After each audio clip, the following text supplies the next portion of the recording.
Listen, all I'ma say is El Tigre is the reason I spend my shit right now.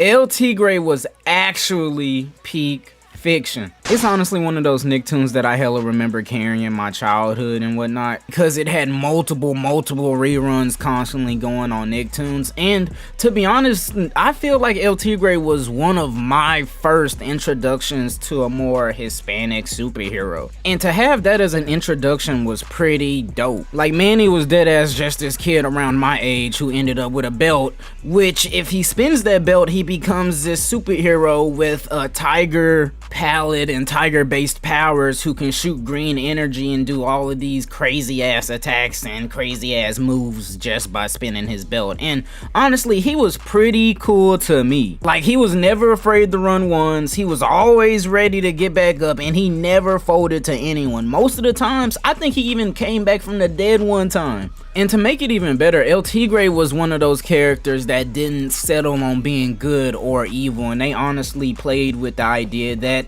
he could end up either way, and either way would be okay because it's his personal decision at the end of the day. And in a weird sort of way, that's a pretty good message to display to kids in a superhero cartoon, when honestly you could probably get away with just having him fight the everyday villain and not trying to teach a lesson about what it means to grow up and reflecting back on your lineage and what that means for who you need to be today, sort of thing. But before we go further, I want y'all to answer to me if y'all think El Tigre would end up being good or bad when he grew up, because we never ended up with a sequel series. Shout out Tsunami and welcome to the channel.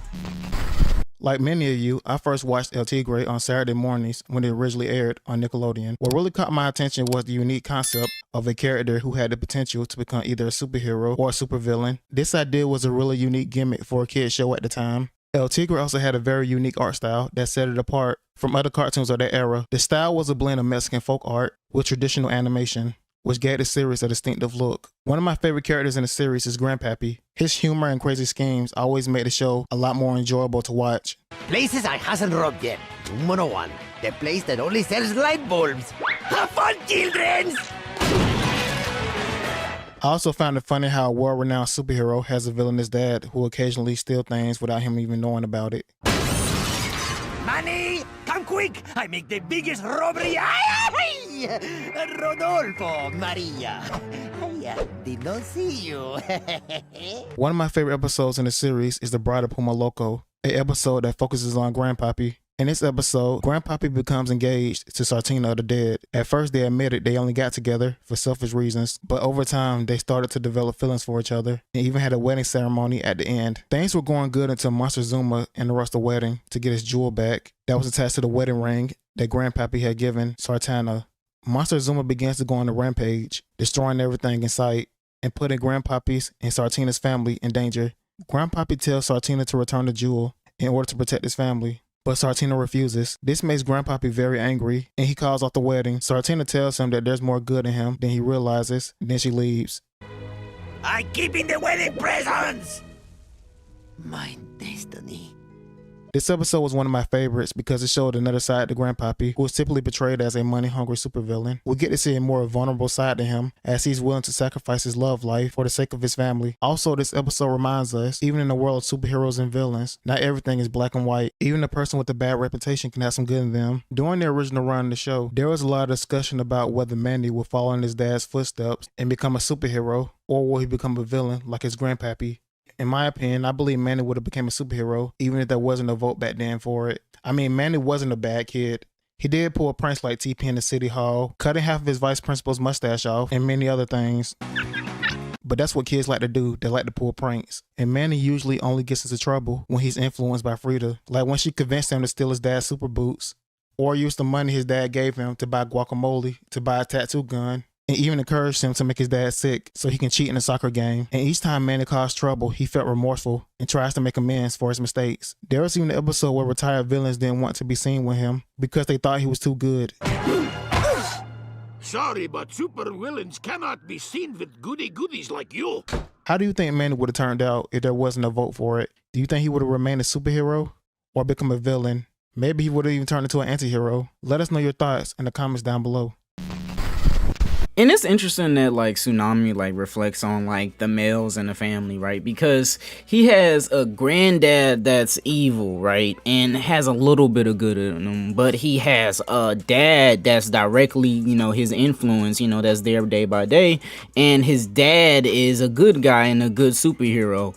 And on the other side of that, there's the women in Manny's life that he's influenced by throughout the show. Like Frida, that was mentioned, that she has influenced him to do a number of acts throughout the show that caused him a number of things in trouble. But also his mom, who has her own little multi-identity crisis thing going on, where she ends up becoming a supervillain whenever she's going through her little manic episode and whatnot, where she just goes bad, like insane. And then there's the point in the show in which the Flock of Fury get introduced, and the granddad ends up falling for the grandma of the Flock of Fury, and Manny ends up getting rizzed up by the shorty of the Flock of Fury. And it's one of them things where you see like he's almost wanting to be good, but he's constantly attracted back to being like on that bad side by the women that he just so happens to be into / involved in his life. But when you step back and look at it, when you include the granddad, the only good influence to be a good person would be his mom when she's feeling normal, and the dad because he's an actual good guy superhero. So this honestly kind of leads me to feeling like with that one episode where Manny ended up meeting up with all of his old ancestors and whatnot, where